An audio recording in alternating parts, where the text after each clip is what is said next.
ustedes tenían dudas, pero si surgen otras dudas, lo seguimos trabajando. Entonces, TPE, unidad 17, sistema nervioso.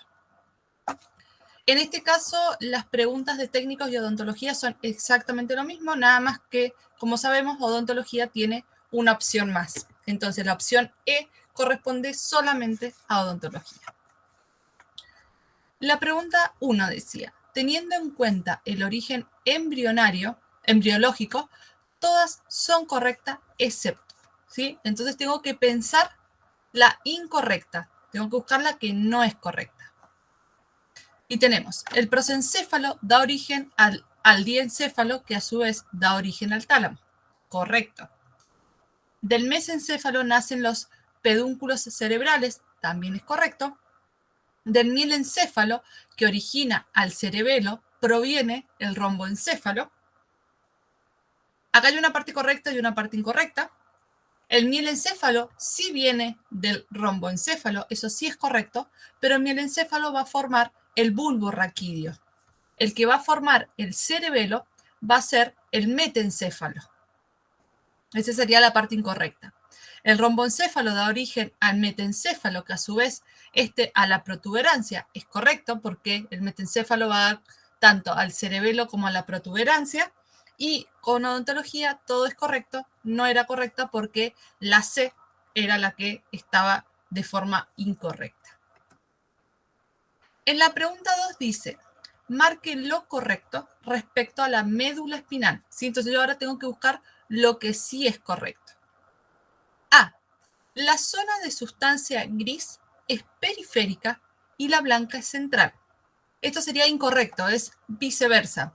Si ustedes se acuerdan, tenemos en el cuadernillo un corte transversal de la médula, ¿sí? Entonces nosotros lo vemos por arriba y vemos una especie de mariposa que está en el centro. Ese centro era más oscurito que lo de afuera. Por lo tanto, el centro es materia gris y la parte de afuera es materia blanca, ¿sí? Que es donde van a estar los axones y en el centro se van a encontrar los núcleos. Normalmente se extiende hasta el sacro, se extiende un poco más. C, de ellas se evidencian dos raíces, ¿sí? Estas dos raíces hacen referencia a la mariposa que vemos en el medio, en el cual vamos a tener raíces anteriores y posteriores. Las anteriores eran más grandotas y las posteriores eran más finitas. Las anteriores, ¿sí? Van a contener las fibras motoras y las posteriores van a tener las sensitivas.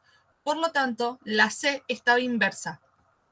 Anteriores son motoras y posteriores son sensitivas.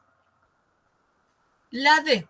En la sustancia gris está la llamada asta anterior, donde se ubican las grandes motoneuronas. Eso es correcto, ¿sí? En la parte anterior están las neuronas motoras, que las denominamos motoneuronas. Y son grandes porque van a ocupar un mayor espacio. Y C, pertenecen al sistema nervioso periférico. Es incorrecto porque sabemos que pertenecen al sistema nervioso central. ¿Dudas hasta acá?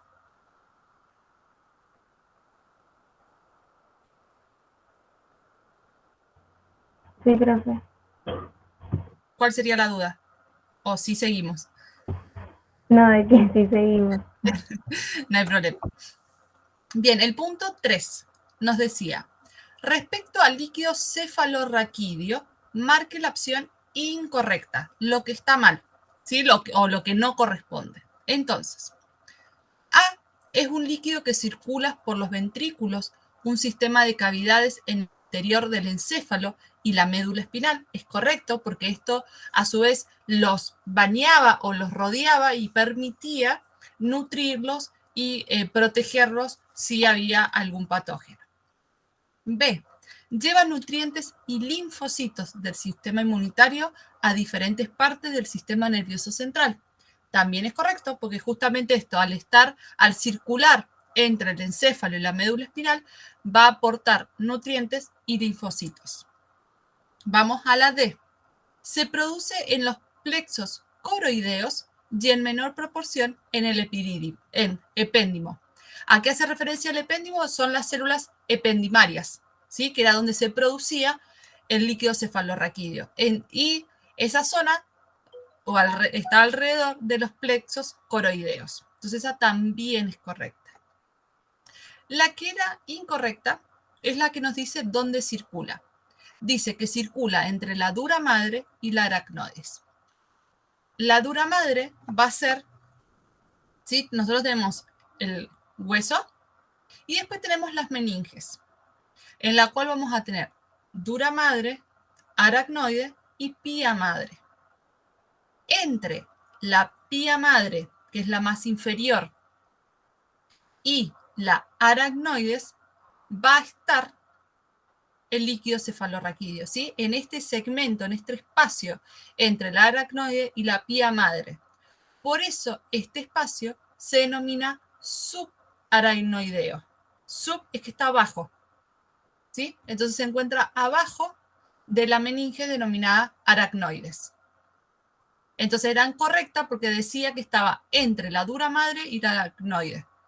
Incorrecto porque en realidad está entre la aracnoide y la pía madre. No sé, no recuerdo quién me había dicho que tenía duda con esta. Yo era profe, pero ahora me di cuenta que fue por ¿Sí? leer mal. O sea, pensé que sí marqué la opción correcta. Correcta. Entonces Bien. decía, ¿cómo va a ser correcto eso? Exacto. Muy bien. Entonces eso, lo mismo que nos pasa, que siempre nos pasa a todos, nos falta la lectura. O muchas veces al leerlo rápido pensamos que es eso. Pero entonces, por eso yo les doy mucho tiempo para resolver los TPE, para que cuando tenemos el tiempo, ¿no es cierto? Porque a veces no hemos tenido el tiempo y en 15 minutos los han tenido que resolver. Pero cuando tenemos el tiempo es para que ustedes se tomen el tiempo de leer cada una. A muchos nos pasa y siempre es más, yo a veces se las leo y se las leo también de forma incorrecta porque las pienso rápido. Pero la idea es eso, que tengamos el tiempo para rendir, para pensar. Por eso es bueno hacerlos igual a los trabajos prácticos o a las o los exámenes si siento que todavía no estoy 100% preparada. Entonces, seguimos si les parece. 4. Una persona sufre un accidente en el cual sufre un TEC, que es un traumatismo encéfalo-craneano, en la base del cráneo. ¿Sí? Ya no estás informando dónde ha sido el golpe. ¿Sí? Entonces, traumatismo encéfalo-craneal, craneado, significa que es un golpe en el cráneo y en el encéfalo. Pero después nos dice que se encuentra en la base del cráneo. Por lo tanto, el golpe ha sido en esta sección. Dice, presenta cambios y bien, una vez que se recibe este golpe, presenta cambios en la tensión arterial, la respiración y la disminución de la frecuencia cardíaca. Por lo tanto, o lo más probable es que el daño se encuentre acá yo tengo que indicar en dónde se puede producir el cambio, el daño, dónde se puede haber producido el daño. Cerebelo sí está ubicado en esta parte, está ubicada en la parte del daño. Lo vamos a dejar ahí como posible opción. La corteza cerebral va a estar justamente en una corteza, la parte superior del cerebro. Entonces, no participó en el momento, en el lugar del golpe. Bulbo raquídeo, lo tengo acá, así que sí puede ser parte del golpe. El hipotálamo lo tenemos acá marcado, esto chiquitito. Como está tan centro, el golpe fue acá, no se llega a dañar. Y el tálamo también está en el centro, tampoco se llega a dañar porque no es la base del cráneo. Entonces tenemos dos opciones, cerebelo o bulbo raquídeo.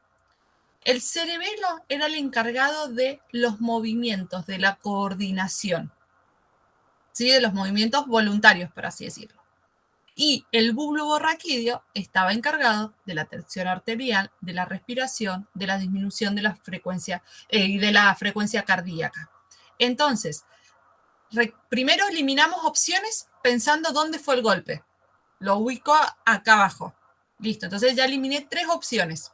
Me quedo con 2. 3 o 2 opciones según si es técnico o odonto. De las 2 opciones que tengo que pensar qué acción o qué función tiene cada parte. Entonces, pensando en las funciones de cada parte, puntualmente es el bulbo raquídeo. ¿Dudas hasta acá? ¿Esta les costó? ¿Les parece? ¿Cómo procesaron esta pregunta? Yo no tuve dudas con esta, profe. ¿No tuviste? Bien. Perfecto. ¿El resto?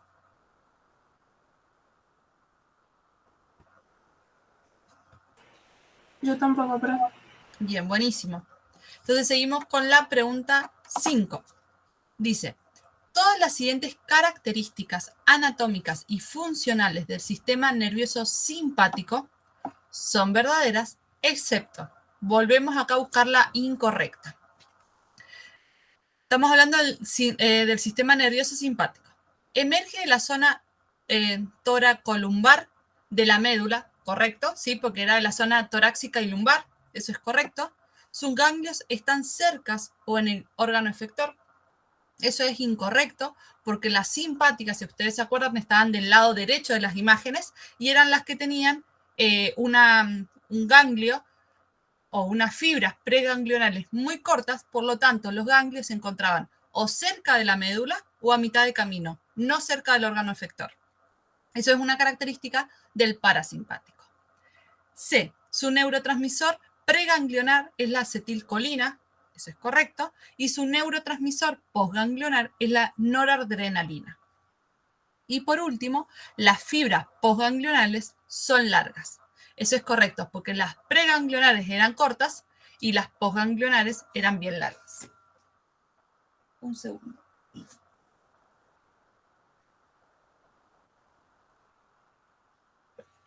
Bien, seguimos entonces. Estas que quizás acá, esto ustedes se preguntan, estaban en el cuadernillo en las imágenes o después tenían un cuadro donde comparaba lo parasimpático y lo simpático, tanto en los apuntes como en los cuadernillos. La pregunta 6. ¿Cuál de las siguientes es una función? ¿Sí? Recordemos que el parasimpático era para volver al estado basal, para relajarnos o para volver a las funciones vegetativas. Entonces, A, estimular la glucogenólisis hepática. ¿Sí? Esto quiere decir, la glucogenólisis era la ruptura de glucosa que estaba guardada en el hígado. Eso es incorrecto porque yo no necesito la glucosa en ese momento para el parasimpático, sí para el simpático. La B dice contracción de la vejiga para la micción. La micción es la liberación de orina. Contracción de la vejiga es correcto porque al contraer la vejiga puedo permitir que la orina que estaba dentro de la vejiga baje hacia la uretra, hacia los uréteres y luego la uretra de la vejiga a la uretra para poder ser eliminada. C. Producir la eyaculación del esperma. Esto era función del simpático. Lo que era el parasimpático era la erección. Aumento de la frecuencia cardíaca sobre las paredes de las aurículas. Eso es incorrecto, porque yo me estoy tranquilizando. Entonces la frecuencia cardíaca no la necesito aumentar, la necesito bajar. Pero a su vez no tenía efecto el parasimpático en las contracciones. Y la midriasis, que va a ser el efecto de dilatar la pupila. En el parasimpático la voy a cerrar porque me estoy relajando. ¿Seguimos? Sí, profe. Bien, perfecto. La 7 dice, una lesión importante en el cerebelo producirá dificultad en la regulación de la temperatura corporal. Eso es incorrecto porque esa está regulada por el hipotálamo. Trastorno en la coordinación de movimientos. Eso sí es correcto porque el cerebelo está encargado de los movimientos, del control de los movimientos y también de los movimientos finos. Recordemos también, o para que los asociemos, en las aves el cerebelo estaba encargado del vuelo. ¿Sí? Entonces, todo ese proceso del vuelo, toda esa complejidad del vuelo son mucha información que yo necesito manejar. Entonces, la coordinación de movimientos están asociados al cerebelo. C, pérdida de la memoria, incorrecto, porque eso va a ocurrir en el cerebro, en las zonas del cerebro. Trastorno de la sensibilidad táctil, tampoco, eso va a utilizar en el tronco o en el tálamo, que es el que va a recibir todas las, o la mayoría de los sensores sensitivos, y la E que decía disminución de la capacidad intelectual, incorrecto, no estaría en la zona del cerebro, sino que ya en la capacidad del cerebelo, perdón, la capacidad intelectual va a estar asociado a varios factores, pero con mayor porcentaje o cantidad en el cerebro. La pregunta 8. Esta pregunta era como muy larga, pero toda la primera parte es para ubicarnos sobre qué nos va a hablar, ¿sí? Entonces, lo podemos leer varias veces si fuera necesario y después nos concentramos o nos centramos en la pregunta. Dice 8. Las funciones cognitivas están distribuidas en forma asimétrica en la corteza cerebral y las evidencias han llevado a algunos investigadores a considerar la perspectiva de la lateralización funcional, que establece que los hemisferios cerebrales son funcionalmente diferentes. Sí, que eso lo vimos, que el lado izquierdo tenía unas funciones y el lado derecho tenía otras funciones, cada uno específico. Entonces, la pregunta, ahí me ubica que me está hablando de la lateralización y de los dos hemisferios. La pregunta puntual dice, ¿en qué tareas se haya especializado el hemisferio cerebral derecho? Es decir, tengo dos hemisferios, tengo que pensar el derecho, ¿qué hace? A. Detección y procesamiento de relaciones visoespaciales y espaciotemporales. Esto es correcto, porque el lado derecho lo que hacía, además de las visoespaciales y espaciotemporales, lo que hacía era generar una respuesta a través de acciones o una respuesta holística. Es decir, que integraba todo para generar una respuesta o para realizar algo. Y en esta integración estaba tanto las relaciones visoespaciales como espaciotemporales. B. Pensamiento lógico y analítico secuenciales. Eso es propiamente del izquierdo. Procesamiento de la información con una formación de operación que es principalmente lineal. Acá estaría la diferencia con el derecho. El derecho es holístico, que integra, en cambio, el izquierdo es lineal, es decir, pasa tal cosa, si yo paso el siguiente y voy pensando de forma lineal, no como una red, que es como trabaja el derecho. Funciones como permitir realizar cálculos, el reconocimiento de rostros y el lenguaje, esas tres están puntualmente en el cerebro, en el hemisferio izquierdo. ¿Sí? Que decimos que tenemos como la parte izquierda más lingüístico y matemático. Y por lo tanto, A y B son correctas, es incorrecta porque la B es incorrecta. ¿Seguimos?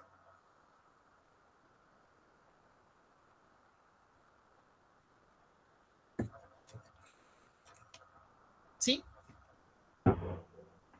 Sí, profe. Bien.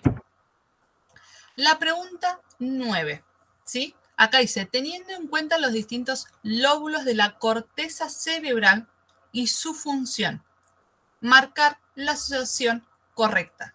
Entonces, pienso corteza cerebral y el lóbulo. ¿Qué relación tienen? Y acá me está pidiendo la asociación correcta. Entonces, lo primero que nos dice, lóbulo occipital con la corteza sensorial. Incorrecta. El lóbulo occipital tiene relación con la corteza visual. El lóbulo parietal con la motora es incorrecta porque el parietal tiene relación con la sensitiva. Lóbulo frontal con la visual es incorrecta porque la frontal va con la corteza motora. Y por último, lóbulo temporal con corteza auditiva. Esto sería lo correcto. ¿Sí? Va en la misma. Lóbulo temporal y corteza auditiva. Vamos a la 10. Dice, con respecto al sistema nervioso central, todo lo abajo afirmado es correcto, excepto. Sí, acá la tenemos como última palabrita, excepto. Entonces, tengo que buscar la opción incorrecta. En el ser humano se encuentra en su máximo desarrollo evolutivo. Correcto. El cerebelo tiene relación con el mantenimiento de la estabilidad corporal durante la marcha. Correcto. Porque es quien va a estar controlando los movimientos y los va a coordinar. Entonces, esa coordinación me va a dar estabilidad. el tálamo llegan casi todas las fibras motoras desde la periferia. ¿Sí? Acá lo podemos interpretar porque es incorrecta de dos maneras.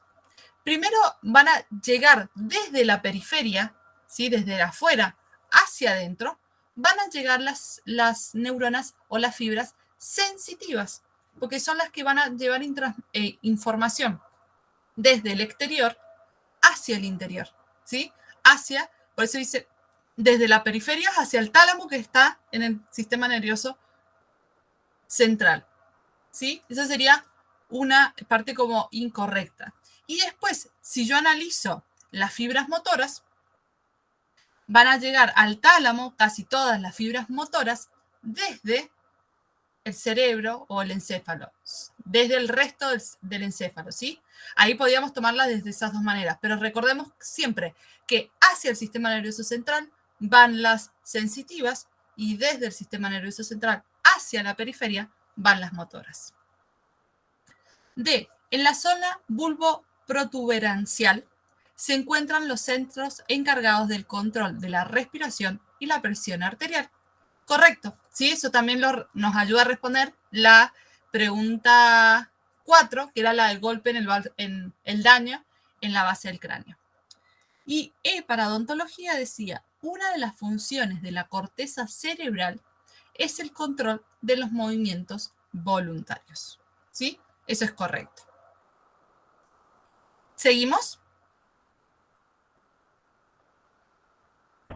Sí, profesor. Bien, perfecto. La pregunta 11 dice, en las hendiduras sinápticas, es decir, las que donde se van a generar la interacción de las fibras preganglionales del sistema nervioso simpático se libera. Lo que nos presenta acá sería lo que va a liberar el sistema nervioso simpático. Acá lo que nos presentan son distintos neurotransmisores. Entonces, del enunciado saco fibras preganglionares del simpático.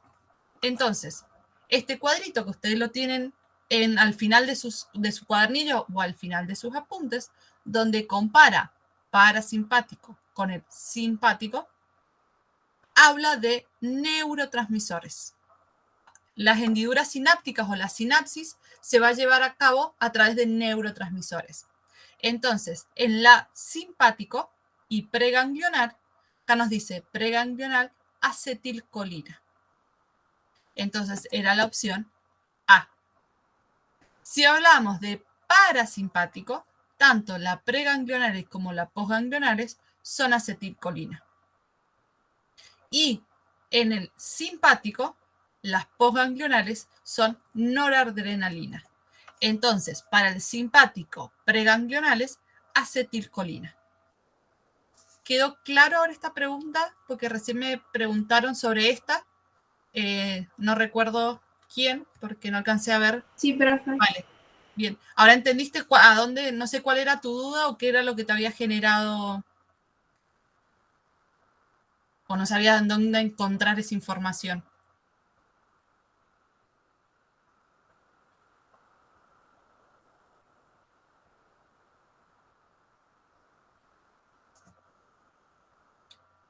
Bien, entonces continuamos con las últimas que nos quedan.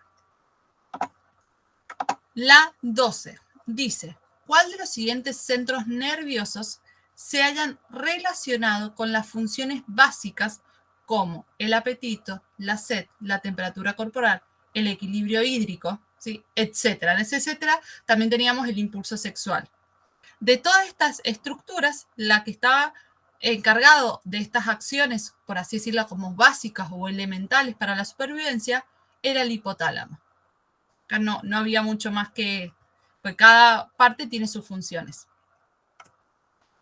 La pregunta 13 dice, entre los procesos de los que se encarga el sistema simpático, todo es correcto excepto, entonces tengo que buscar lo incorrecto. Pero el sistema simpático, acordémonos que nos prepara para la huida o la lucha. Entonces vamos a ir de abajo hacia arriba. Así se nos va haciendo más fácil. Aumento de la frecuencia cardíaca, ¿sí? Esto es correcto porque yo necesito, si voy a correr o si voy a luchar, una mayor oxigenación de mis tejidos. Por lo tanto, al aumentar la frecuencia cardíaca, la sangre circula más rápido y se oxigena más rápido. Entonces, la E es correcta. La D, contracción de los vasos sanguíneos que llegan a los riñones. ¿Por qué hace esta contracción? Porque en los riñones se va a producir la filtración de la sangre y al producirse la filtración de la sangre se va a elaborar la orina.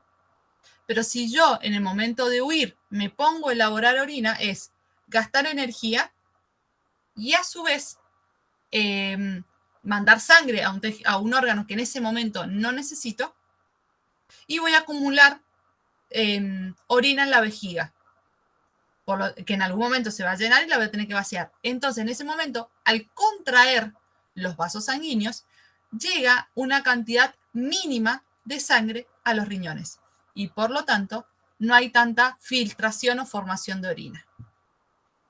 La C, inhibe peristaltismo. El peristaltismo son los movimientos que van a tener el esófago y el estómago para permitir la digestión. ¿Sí? Por ejemplo, el esófago va a generar estos movimientos y va a ir pasando el alimento que nosotros vamos tragando y esto va a permitir que vaya pasando y al pasar permite que el alimento siga hasta el estómago, aunque estemos acostados de cabeza abajo o como estemos, una vez que tragamos ya el alimento sigue su recorrido.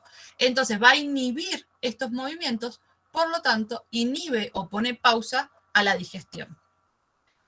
La B, contracción del esfínter uretral. Esfínter sería como una llave, si una apertura o un abre o cierra. Como es el uretral, se hace referencia al esfínter o la abertura de la uretra. Si yo contraigo, no permito la salida de la orina.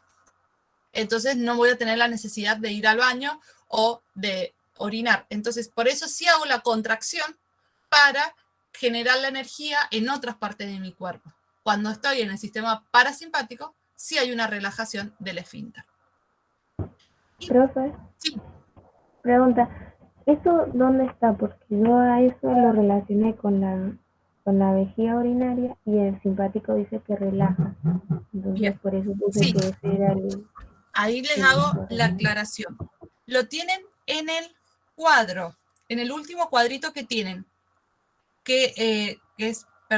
tienen el cuadro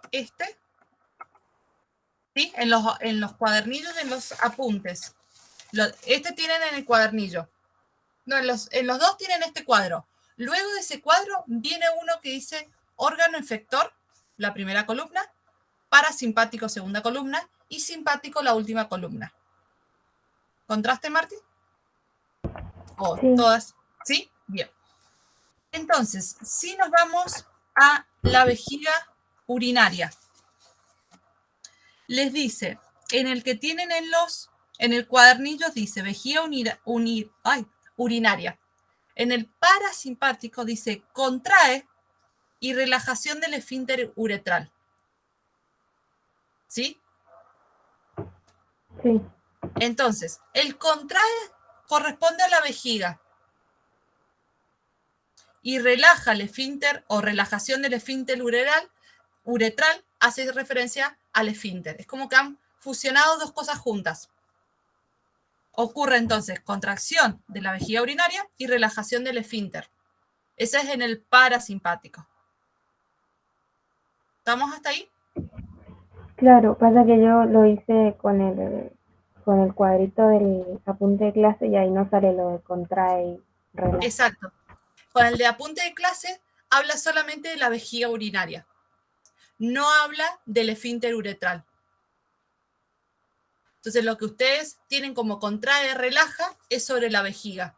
Lo que pueden hacer ahí mismo en ese cuadrito, agregar lo del esfínter, que en el caso del simpático va a ser la contracción del esfínter uretral. Va a tener como que fusionar ambos cuadritos para que te quede completo. Sí, voy a hacer eso. ¿sí? Porque ahí les hacen esa, no recuerdo si hay otra diferencia más, pero siempre o a veces genera la duda. Entonces, ahora sí está resuelta esa duda. Sí, profe. Bien, perfecto. Y por último, la que podía generar más dudas era la glucogenogénesis. Yo en el simpático necesito huir o luchar. Entonces necesito azúcar o glucosa, mejor dicho, en mi sangre. Entonces, el proceso de glucogenogénesis, génesis es origen. Entonces, esto sería origen de moléculas de glucosa. Por lo tanto, lo que va a hacer es sacar glucosa de mi sangre y almacenarla.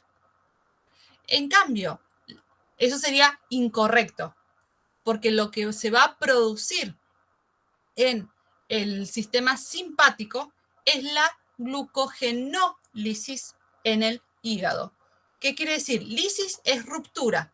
Entonces voy a romper las moléculas de glucosa o de azúcares que están guardadas en el hígado para romperlas y liberarlas a la sangre. Entonces, de esa manera voy a tener más nutrientes, más azúcares, más glucosas para los tejidos.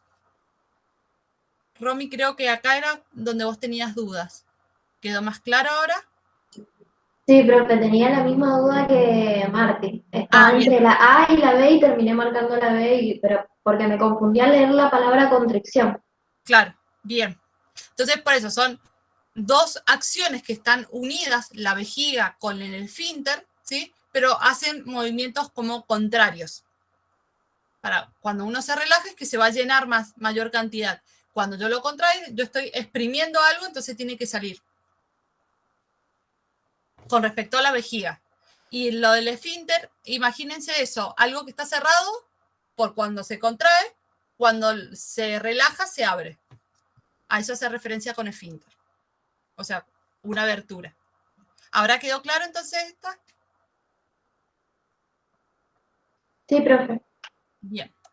Y vamos a la última, que nos dicen, de la superficie inferior del encéfalo surgen los nervios craneales, cuya función consiste en enviar mensajes a la cabeza, al cuello y a la mayor parte de los órganos importantes del pecho y del abdomen y en recibirlos desde ellos. ¿Cuántos son? Si esa es la pregunta. Entonces, de toda esta información, me están preguntando puntualmente sobre los nervios craneales. Entonces nosotros sabemos que los nervios craneales están formados por 12 pares de nervios y los de la médula espinal 31 pares. Entonces, 31 nervios no, porque son pares, 12 nervios no. Y después acá tengo dos pares, 31 pares o 12 pares. 31 son los de la médula espinal, 12 pares los craneados. Y como E ninguna es correcta, como la D es correcta, ya se anulan esas. Eso sería todo. ¿Alguna duda sobre este TP? Yo no, profe. Bien. ¿Dudas sobre la unidad 16 o 17?